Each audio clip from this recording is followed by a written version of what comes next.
여러분 안녕하십니까? 5년 전 오늘 태안화력발전소 비정규직 노동자 김용균 씨가 숨졌습니다. 당시 24살이었던 김 씨는 한밤중에 홀로 점검에 나섰다 석탄 운반용 컨베이어 벨트에 끼어 숨졌습니다. 이후 노동 현장의 안전 문제에 대한 사회적 논의가 시작됐고 중대재해처벌법이 만들어지는 등 지난 5년간 일부 제도적 개선이 이루어졌습니다. 그렇다면 현장은 그만큼 안전해졌을까요? 현장 노동자의 이야기를 송서영 기자가 들어봤습니다. 바다 위에 떠 있는 태양광 발전 설비입니다. 가는 밧줄에 몸을 의지하며 유지 보수를 위해 수상 발판을 건너는 작업자. 갑자기 발판 하나가 물 아래로 가라앉습니다. 이거. 안 돼. 들어가. 네. 이거 빠져. 이곳에서 7년째 일하고 있는 김영훈 씨는 지난 여름 실제로 바다에 빠졌습니다.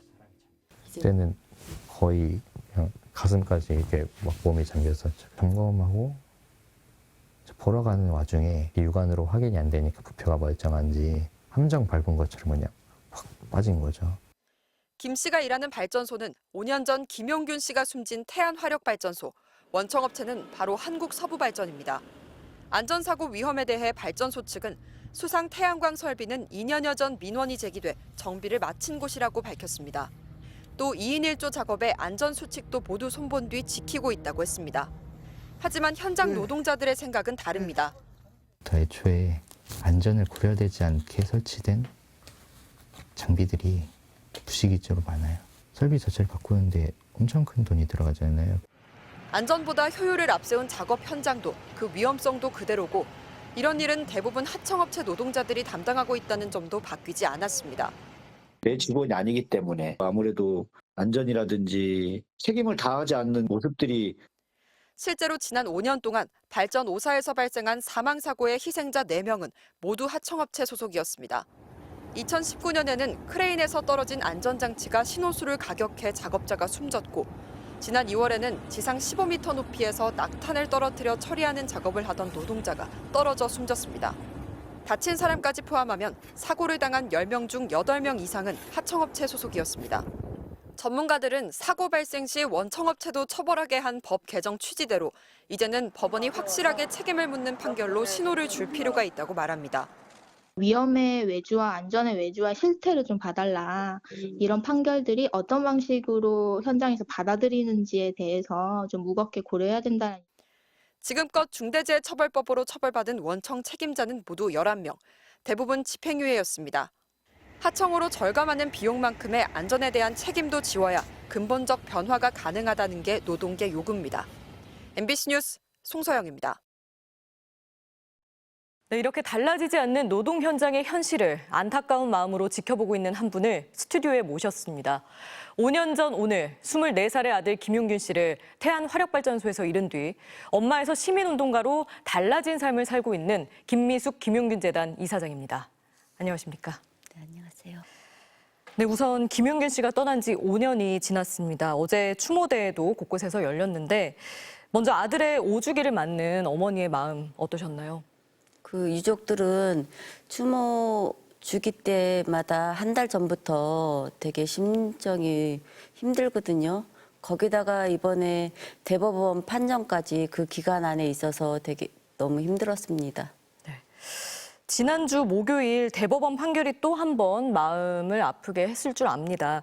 그 원청 대표에게 김용균 씨 죽음에 책임을 물을 수 없다는 이 결론 어떻게 받아들이셨는지요? 법원이 용균이 잘못을 서부발전이 했다고 법원이 인정했는데도 불구하고 처벌하지 않겠다. 이거는 있을 수 없는 얘기라고 생각합니다. 받아들일 수 없고요. 사실 특조위가 정부 차원으로 사고 증거나 물증이나 이것을 엄청 많이 저희가 확보했고 그것을 다 증거로 제시했습니다. 그런데도 불구하고 이것을 하나도 제대로 들여다보지 않고 재판부가 판결한 것 같다는 생각이 지울 수가 없습니다. 네. 결국 대법원의 이번 판결이 김용균 씨의 죽음을 계기로 만들어진 중대재해처벌법이 존재해야 하는 이유를 확인시킨 계기가 됐다. 이래서 이 법이 존재해야 한다. 이런 평가도 나오더라고요. 네. 그 기업이 안전 예산을 짤 수 있는 권한을 가진 게 대표잖아요. 이번처럼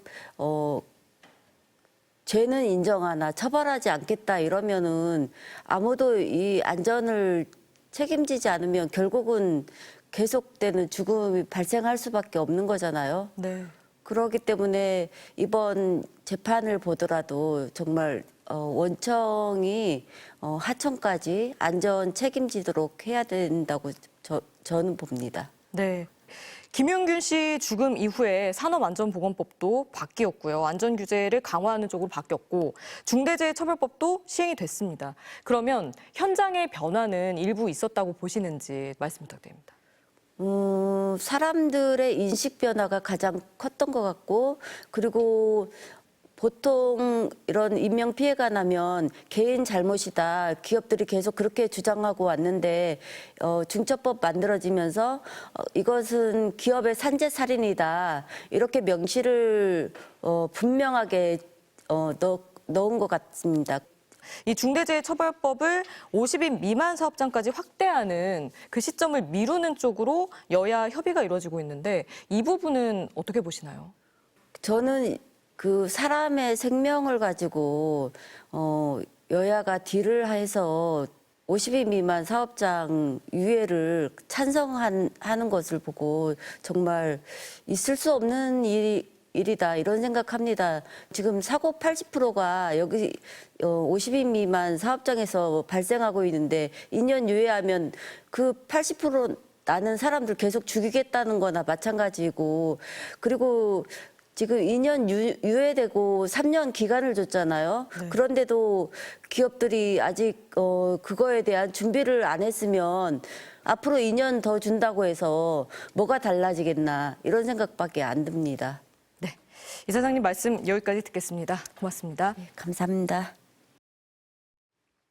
여전히 일하다 죽는 노동자들이 있습니다.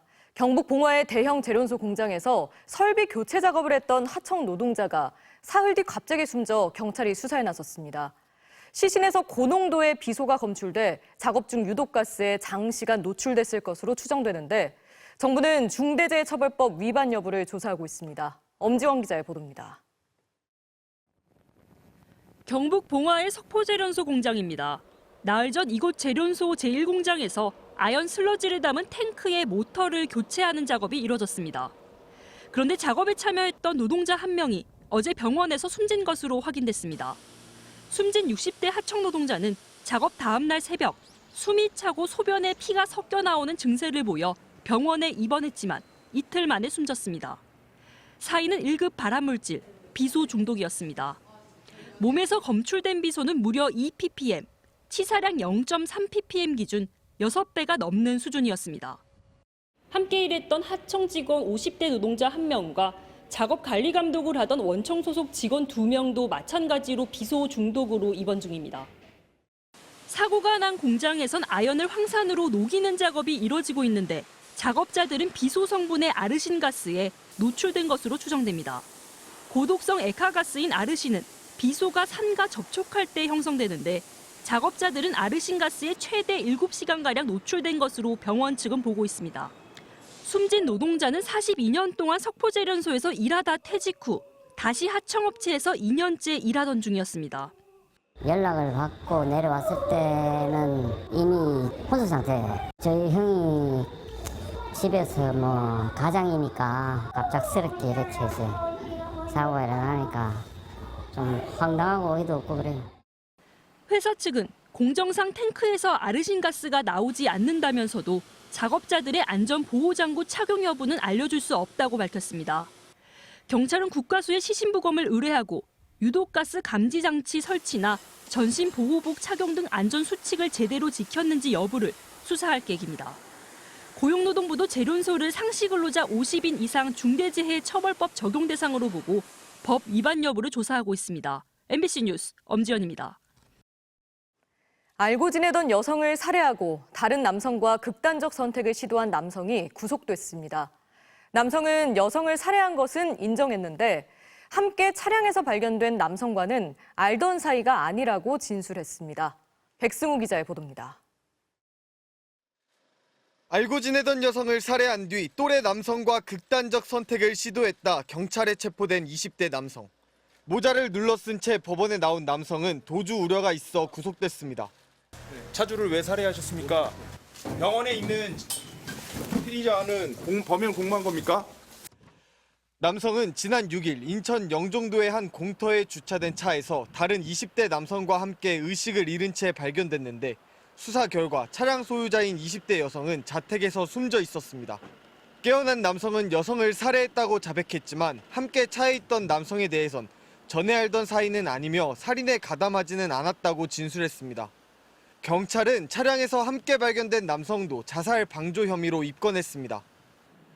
경찰관들이 오피스텔 발코니로 들어서자 빽빽이 자란 식물들이 보입니다. 난민 자격으로 국내에 체류 중이던 러시아인 남성이 집에서 키우던 대마입니다. 남성의 집을 압수수색한 해경은 대마와 재배기구, 흡연도구를 발견했습니다. 해경은 남성이 대마를 판매했는지 여부 등을 수사하고 있습니다. 어제 저녁 7시 반쯤 경북 경주시 안강읍의 한 도로에선 70대 운전자가 오토바이를 타고 역주행하다 마주오던 승용차에 충돌해 숨졌습니다. 경찰은 숨진 남성이 역주행한 이유 등 정확한 사고 경위를 파악하고 있습니다. MBC 뉴스 백승우입니다. 지난해 말 어린이 보호구역에서 음주 차량에 치여 숨진 동원군. 꼬박 1년이라는 시간이 흘렀지만 여전히 많은 사람들이 술을 마시고 운전대를 잡고 있습니다. 단속 현장 차현진 기자가 취재했습니다. 서울 마포구의 한 도로. 음주 단속 10분 만에 한 운전자가 적발됩니다. 0.03일 나왔습니다. 면허 정지 수치 나왔습니다. 5시간 전 저녁 자리에서 맥주 한 병을 마셨다는 60대 여성. 소주는 안 먹고요. 맥주 한 병 마셨어요. 예. 오늘 동창회 모임이어가지고요. 제가 술을 안 먹거든요, 원래가. 하지만 여성은 서울에서 술을 마시고 100km 떨어진 충북 음성의 집까지 차를 몰고 가던 중이었습니다. 조금 뒤 한 남성 운전자가 차 밖으로 불려 나옵니다. 쭉 보세요. 더. 비틀거리지도 않고 말짱해 보이지만 혈중 알코올 농도는 0.17%. 면허 취소 수치인 0.08%를 훌쩍 넘는 만취 상태였습니다. 이날 서울 유흥가 일대에서 경찰이 음주운전 단속을 벌인 결과 2시간 동안 모두 11건이 적발됐습니다. 10분당 1명꼴입니다. 회식 자리가 있으면 우선 차를 가져가지 않는 게 가장 좋은 방안인 것 같습니다. 서울경찰청은 내년 2월 4일까지 10주간을 음주운전 사고 예방 집중기간으로 정하고 매주 단속을 진행할 예정입니다. MBC 뉴스 차현진입니다.